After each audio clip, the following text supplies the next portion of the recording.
Yang kedua, kalau saudara mau mengalami terobosan dan kemenangan dalam pengharapan saudara, sungguh-sungguhlah di dalam Tuhan. Ayat 9 berkata demikian, pada suatu kali setelah mereka habis makan dan minum di Silo, berdirilah Hana, sedang Imam Eli duduk di kursi dekat tiang pintu bait suci Tuhan.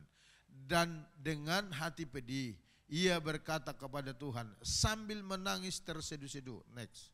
Kemudian bernasarlah ia, katanya, Tuhan semesta alam, jika sungguh-sungguh engkau memperhatikan sengsara hambamu ini dan mengingat kepadaku dan tidak melupakan hambamu ini, tetapi memberikan kepada hambamu ini seorang anak laki-laki, maka aku akan memberikan dia kepada Tuhan untuk seumur hidupnya, dan pisau cukur tidak akan menyentuh kepalanya. Jadi perhatikan Bapak Ibu,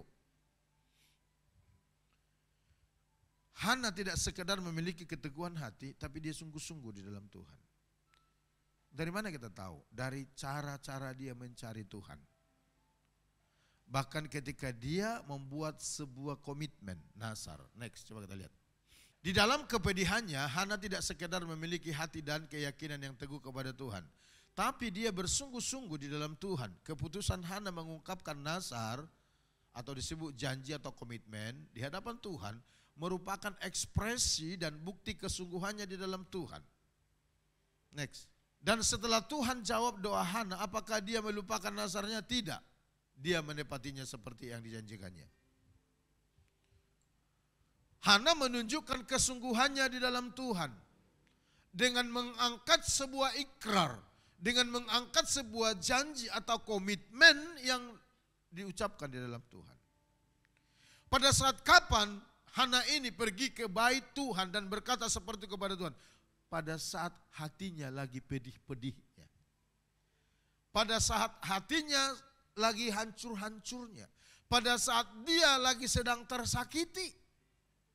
Sehingga dia pergi ke rumah Tuhan dan dia mencari Tuhan, dicurahkan isi hatinya kepada Tuhan. Dia berdoa di sana. Dan sebagai bentuk atau sebagai ekspresi dari kesungguhan Hana kepada Tuhan, dia angkat sebuah janji di hadapan Tuhan. Apa janjinya itu? Dikatakan demikian, Tuhan, jikalau engkau benar memperhatikan kesengsaraan hambamu dan engkau menjawab doaku, engkau memberikan kepadaku seorang anak laki-laki, aku akan persembahkan dia kepada Tuhan. Apa yang terjadi? Tuhan menjawabnya. Dan ketika Tuhan menjawabnya, apa yang Hana lakukan? Coba kita lihat di ayat itu. Perhatikan, ini yang dilakukan Hana. Setelah perempuan itu menyapi anaknya, dibawanyalah dia dengan seekor lembu jantan yang berumur 3 tahun, 1 eva tepung dan sebuyung anggur. Lalu diantarkannya ke dalam rumah Tuhan di Silo. Waktu itu masih kecil betul kanak-kanak itu. 25. Setelah mereka menyembelih lembu, mereka mengantarkan kanak-kanak itu kepada Eli. 26. Lalu kata perempuan itu, mohon bicara tuanku, demi tuanku hidup, akulah perempuan yang dahulu berdiri di sini dekat tuanku untuk berdoa kepada Tuhan. Ayat 27. Untuk mendapat anak inilah aku berdoa dan Tuhan telah memberikan kepadaku apa yang kuminta daripadanya. Maka aku pun menyerahkannya kepada Tuhan seumur hidup, terserahlah ia kiranya kepada Tuhan. Lalu sujudlah mereka di sana menyembah kepada Tuhan. Ini ekspresi kesungguhan Hana di hadapan Tuhan. Ketika dia membawa hatinya kepada Tuhan, dia lakukan dengan kesungguhan. Dia datang terus mencari Tuhan. Bahkan dia mengangkat sebuah nasar di hadapan Tuhan. Dan ketika Tuhan jawab, lihat, benar-benar kesungguhan hati Hana terlihat dari tindakannya menepati janjinya itu di hadapan Tuhan. Amin. Saya mau beritahu kepada kita pada saat ini, di tahun ini kita perlu memiliki hati yang sungguh-sungguh kepada Tuhan. Dan kesungguhan hati itu tidak hanya terlihat dari kata-kata, tapi dari tindakan-tindakan kita. Kalau saudara orang yang benar sungguh-sungguh kepada Tuhan, itu akan terlihat dari kesediaan saudara, kesiapan saudara melakukan segala sesuatu untuk Tuhan sesuai dengan firman Tuhan dan sesuai dengan apa yang saudara percayai. Itulah yang dimaksud dengan kesungguhan.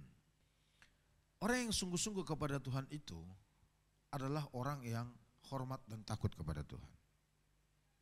Orang hanya mengasihi Tuhan, belum tentu dia sungguh-sungguh kepada Tuhan. Orang yang mengasihi Tuhan, belum tentu dia hormat dan takut kepada Tuhan.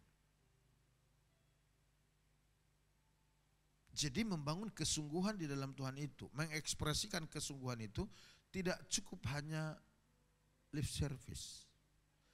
Hanya kata-kata semata berkata, Tuhan aku mengasihi Engkau.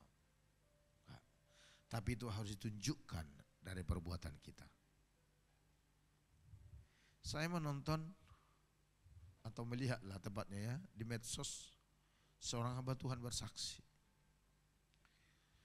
Dalam kesaksiannya itu dia menceritakan pengalaman perjumpaannya dengan seorang anak muda, di mana anak muda ini seorang pelayan Tuhan sebagai worship leader di salah satu gereja, di mana pendeta ini pernah pelayanan di gereja itu.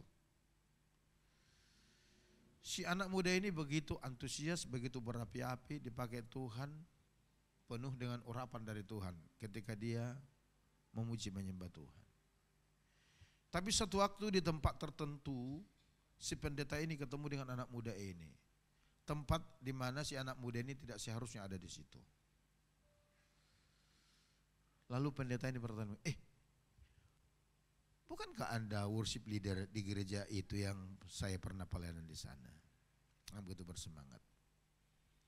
Dikatakan, iya Om. Lalu kenapa sekarang Anda ada di sini?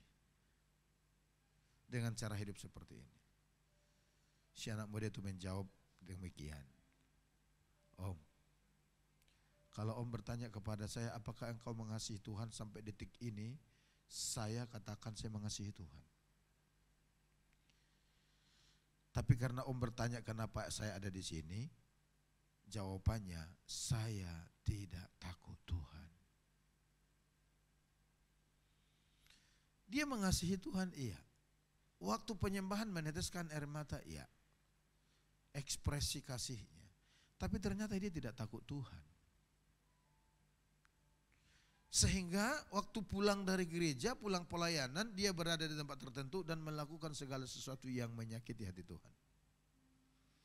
Atau intinya kasarnya, di gereja dia kudus sekudus-kudusnya, di luar pelayanan, dia pun serusak-rusaknya melakukan segala keinginannya. Keinginan yang berdosa. Karena apa? Tidak takut Tuhan.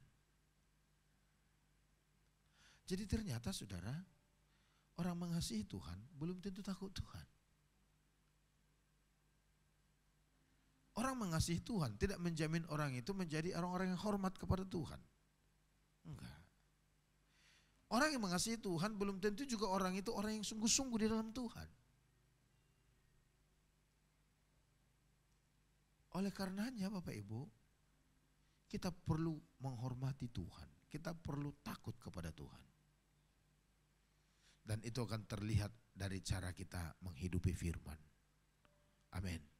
Itu terlihat dari cara kita meresponi firman. Melakukan sesuatu yang Tuhan suruh kita lakukan yang sesuai dengan firman-Nya. Maka kita akan melihat terobosan dan kemenangan itu. Jadi di tahun ini kita mau melihat, kita mau bergerak bersama-sama. Bahwa kita adalah orang yang sungguh-sungguh kepada Tuhan. Kalau saudara sungguh-sungguh di dalam Tuhan, saudara akan perlihatkan seperti Hana. Waktu dia pergi ke rumah Tuhan itu berdoa pribadi, itu suami dan madunya gak ikut. Dia sendiri yang pergi. Hatinya terdorong, dia melakukannya. Karena apa? Dia mau sungguh-sungguh kepada Tuhan. Bukan hanya itu, tapi dia berani berjanji. Dan ketika Tuhan jawab doanya, dia tepati nazarnya di hadapan Tuhan.